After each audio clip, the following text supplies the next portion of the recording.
Long time भी just अभी सबको जाना था मैंने सर, वो लोग आ ही गए उस टर्न पे हैं।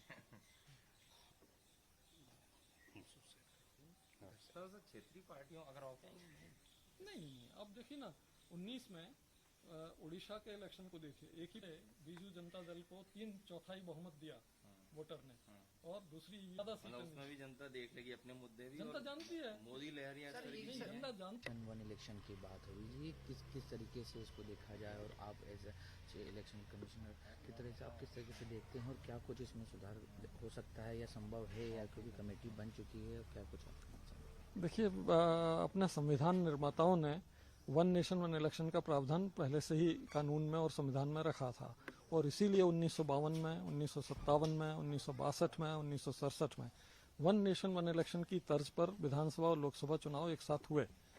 67 के बाद ये आउट ऑफ सिंक होते चले गए और फिर पूरे साल इलेक्शन चलता रहा। अब वही स्थिति बनी हुई है। इलेक्शन कमीशन ने इसमें सुधार लाने के लिए 82-83 में सुझाव दिया था भारत सरकार को कि अगर ये अमेंडमेंट आप कर दें तो हम वन नेशन वन इलेक्शन फिर से लागू कर सकते हैं, लेकिन वो सुझाव पर कार्रवाई नहीं हुई। इसके बाद 2015 में सरकार ने इलेक्शन कमीशन से पूछा कि क्या वन नेशन वन इलेक्शन फिर से करना संभव है, तो इलेक्शन कमीशन ने भारत सरकार को बताया कि बिल्कुल संभव है और हम करा सकते हैं, अगर संविधान में संशोधन हो जाए, लोक प्रतिनिधित्व अधिनियम 1951 में संशोधन हो जाए, और हमें ईवीएम वीवीपैट जो पर्याप्त नहीं है उनकी मैन्युफैक्चर और खरीदने के लिए पैसा हो जाए, और पर्याप्त संख्या में पैरामिलिट्री फोर्स मिल जाए, तो ये पॉसिबल होगा और इलेक्शन कमीशन इसको कराने में सक्षम होगा। तो लेकिन अभी की स्थिति में आपको क्या लगता है कि सर आसानी से हो जाएगा? क्योंकि 15 की आप बात बता रहे, तब इलेक्शन कमीशन ने खुद सजेस्ट किया था। अभी की स्थिति में क्या कुछ डिफिकल्टी आ सकती है या फिर आसानी से? अब अभी की स्थिति की डिफिकल्टी तो एक ही है कि अमेंडमेंट कॉन्स्टिट्यूशन में और लॉ में, वो अमेंडमेंट कराना सरकार की जिम्मेदारी है पार्लियामेंट से। तो उसके लिए सहमति बनानी चाहिए, सारी पॉलिटिकल पार्टीज को ऑन बोर्ड लेना चाहिए और इन अमेंडमेंट्स की तरफ आगे बढ़ना चाहिए। जब तक ये अमेंडमेंट नहीं होते तब तक इलेक्शन कमीशन बाध्य है कि जिस विधानसभा की टेन्योर खत्म हो रही है उसका चुनाव करा दे वो।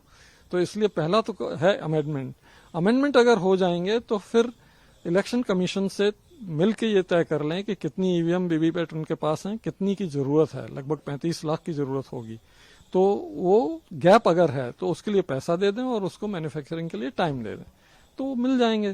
बाकी पैरामिलिट्री फोर्सेस वगैरह की व्यवस्था कर लें तो इलेक्शन पॉसिबल होगा, लेकिन ये टाइम लगेगा। मतलब ऐसे है, ये चीजें ऐसे नहीं हो सकती कि 2-4 महीने में हो जाएं, साल, 1.5 साल, 2 साल तो लगेगा, प्रोसेस में टाइम लगेगा। इसमें ये भी चीज आ रही है कि रिसेंटली जिन राज्यों में अगर चुनाव हुए हैं तो उनका किस तरीके से समाधान होगा, या फिर उन सब के बारे में पूरे विकल्प इलेक्शन कमीशन ने सुझाए हैं, फिर उसके बाद नीति आयोग ने भी सुझाए हैं, विधि आयोग ने भी सुझाए हैं, तो बहुत सारे विकल्प दिए गए हैं। जो भी पॉलिटिकल पार्टीज की सर्वसम्मति से तय हो वो आप विकल्प चुन लीजिए और करा लीजिए। वैसे तो इससे सर अगर वन नेशन वन इलेक्शन होता है तो इससे क्या कुछ फायदा होगा देश का और जनता का? इस पर कोई एम्पिरिकल स्टडी नहीं हुई है जिसके आधार पर पूरी तरह से आश्वस्त होकर कहा जा सके कि फायदा होगा, लेकिन सब्जेक्टिव इंप्रेशन ये आता है कि लगातार इलेक्शन चलते रहने से नेता भी इलेक्शन में भिड़ जाते हैं, जनता के मुद्दों से उनका ध्यान भटक जाता है, प्रशासन भी 4-5 महीने के लिए ढीला पड़ जाता है। तो हो सकता है कि वन नेशन वन इलेक्शन होने से पूरे 5 साल राजनेता और प्रशासन दोनों फोकस तरीके से जनता के मुद्दों पर काम करें और जनता का ज्यादा से ज्यादा भला कर पाएं। सर पॉलिटिकल पार्टी जो है अभी विरोध भी शुरू हो गया, कई पॉलिटिकल पार्टी कह रही हैं विरोध कर रही हैं, तो उसको लेकर और ये बड़ी चुनौती होगी सरकार के लिए भी कि सबको एक सहमति पर लाना और राज्य सरकारों से भी मंशा करना, कि कई राष्ट्रीय पार्टी की तो राज्य सरकारों में है, लेकिन कई क्षेत्रीय पार्टी हैं उनकी भी सरकारें हैं, तो उनको भी मनाना, सर्वसहमति कहीं ना कहीं एक बहुत आवश्यक हो जाएगी। मुझे लगता है इसीलिए ये कमेटी घोषित हुई है आज, वो उनका काम यही होगा कि सर्वसम्मति बनाए। Thank you sir. ये भी मतलब क्षेत्रीय पार्टियों को डर भी लगा कि कहीं क्षेत्रीय पार्टियां इसमें खत्म सी ना हो जाएं या फिर उनका वर्चस्व कम ना हो जाए या फिर वो आगे ना बढ़ पाए, इस तरीके की बातें थी। इसकी संभावना मुझे नहीं लगती, क्योंकि मैंने 19 के रिजल्ट देखे। 2019 में उड़ीसा के चुनाव लोकसभा के साथ हुए। उड़ीसा के चुनाव में एक ही पोलिंग स्टेशन में 2 ईवीएम 2 वीवीपैट रख के वोटिंग हुई और उसमें एक ईवीएम और एक वीवीपैट ने जो है बीजेपी को कुछ भी नहीं दिया लगभग, और बीजू जनता दल को 3/4 सीटें दे दी। और लोकसभा के लिए बीजेपी को, जो रूलिंग पार्टी है दिल्ली में, उसको दे दी सीटें।